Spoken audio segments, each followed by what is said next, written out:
You know, I was lying in bed this morning, hitting the snooze button for the third time, and I had this nagging thought.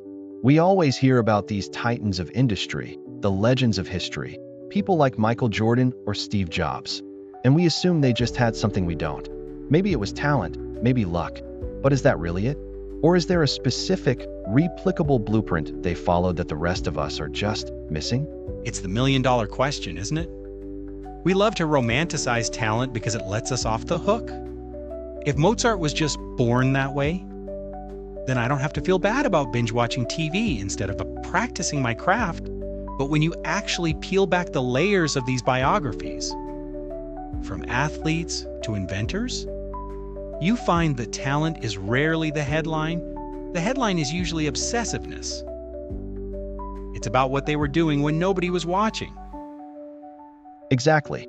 And that brings us to the material we're looking at today. It breaks down 6 specific keys or habits that seem to be the common denominator among these high achievers. And I have to warn you, some of these are intense. We aren't talking about drink more water. We're talking about lifestyle changes that border on the extreme. Oh, absolutely. This isn't a guide for a balanced life, it's a guide for an extraordinary one. And the first key really sets the tone for that intensity. It's the idea of studying or practicing while others sleep. Right, the 3 a.m. club. The text mentioned Michael Jordan specifically. Yeah, Jordan didn't just practice. He was up at 3 a.m. practicing free throws. But think about the psychology of that for a second. It's not just about the extra reps. It's knowing that while your opponent is deep in REM sleep, you are already working to beat them. That mental edge is terrifying to play against. It reminds me of Arnold Schwarzenegger, too. He was famous for those pre-dawn workouts. But the one that really shocked me in this list was Thomas Edison. He viewed sleep as a waste of time. A waste of time, exactly. He preferred power naps. And then you have Leonardo da Vinci, who followed that polyphasic sleep cycle 20 minutes every 4 hours. Or Nikola Tesla, who allegedly slept 2 hours a night. Now, I'm not suggesting our listeners go out and ruin their health by sleeping 2 hours a night. Please don't do that. But the metaphor is powerful. It is. It's about time management. We all have 24 hours, but these people squeezed every drop of productivity out of theirs. Mozart would compose until 1 a.m., sleep 5 hours, and get right back to it. It's this refusal to let the day end without creating something. Precisely, it's a rejection of passivity. And that leads perfectly into the second key, which I think is even harder than the lack of sleep. It's about emotional resilience. Persist when others quit. This is where the stories get really good because they shatter the illusion of overnight success. We tend to think of Honda or Toyota as these inevitable giants. But the story of Soichiro Honda is brutal. It's incredible. He wasn't just some genius engineer who walked into a job. He applied to Toyota, the company he would later rival, and they rejected him. They didn't think he was capable. Imagine that rejection. Most people would just look for a different job in a different field. Honda? He went home and started building motorcycles in his garage. That takes a level of stubbornness that borders on delusion, in a good way. And speaking of rejection, Stephen King. I think everyone assumes he was born a bestseller. Far from it. The story goes that he was so frustrated with his first novel, Carrie, that he actually threw the manuscript in the trash. He gave up. It was his wife who fished it out, cleaned it off, and told him it had a future. That manuscript eventually sold millions of copies. But he was that close to being an unknown teacher forever. It really highlights the role of external support, but also just staying in the game long enough to get lucky. And then there's Walt Disney. I love this one because it sounds like a joke. He was fired from a newspaper. For what? For lacking creativity.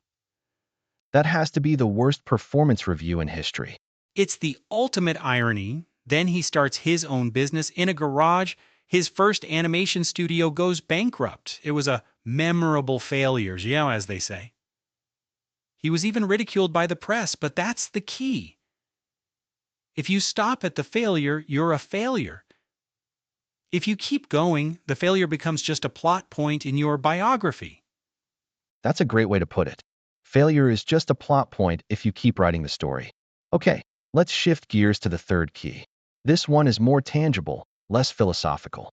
Save and invest while others spend. This is the delayed gratification test. We live in a culture that screams, buy now, pay later. But look at Steve Jobs. Before Apple was Apple, he wasn't buying fancy cars. He sold his van. He sold his calculator, which was worth something back then, just to get the capital to start. He liquidated his assets to bet on himself. Exactly. And Carlos Slim, one of the richest men in the world, started this habit as a child. He was buying shares in the National Bank of Mexico at 12 years old. 12. Most 12-year-olds are spending their allowance on candy. He was buying equity. And Warren Buffett, too, selling gum door to door at 6 years old. It seems like these figures understood the value of a dollar before they could even drive. But it's not just about being cheap, is it? It's about resource allocation. Right. It's about viewing money as a tool for freedom, not just a tool for consumption. Buffett built an empire from a tiny office in Omaha because he compounded his capital while everyone else was compounding their debt. It's a boring secret, but it's the most effective one. Moving on to number 4, which I think resonates with a lot of creative people listening. Work while others dream. We all have that friend who has a great idea for a book or an app, but they never actually do it. Ideas are cheap. Execution is expensive. That's the lesson here. The example of J.K. Rowling is heartbreaking but inspiring. She wasn't sitting in an ivory tower dreaming of wizards. She was a single mother struggling on Social Security, dealing with depression. The context matters so much there. It's easy to work when you're comfortable. It's incredibly hard to work when your reality is bleak. That's the crucial distinction. Dreaming is a form of escape. Working is facing reality and trying to hammer it into a new shape. She wrote Harry Potter in cafes not because it was romantic, but because she needed to get it done. She bridged the gap between I wish and I did. And that bridge is often built under fire.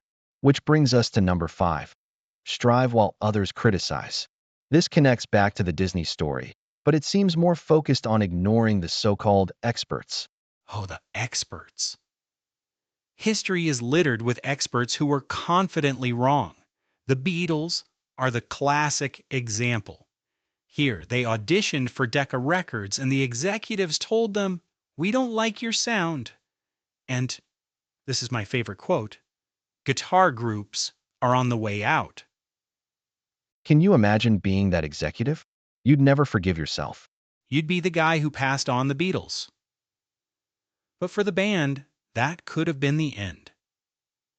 If they had listened to the authority figures, they would have packed up and gone back to Liverpool. There's also the story of Fred Smith, the founder of FedEx. I heard he proposed the idea in a college class. Yes, at Yale. He wrote a paper proposing a reliable overnight delivery service. His professor gave him a C, or some accounts say an F, and basically said, "The concept is interesting and well-formed, but in order to earn better than a C, the idea must be feasible." The professor thought it was science fiction. Impossible. Humanly impossible. And now FedEx is a global infrastructure. It really shows that if you have a vision that disrupts the status quo will fight back. They won't just ignore you. They'll tell you you're stupid. That's the litmus test. If nobody's calling you crazy, your idea probably isn't big enough.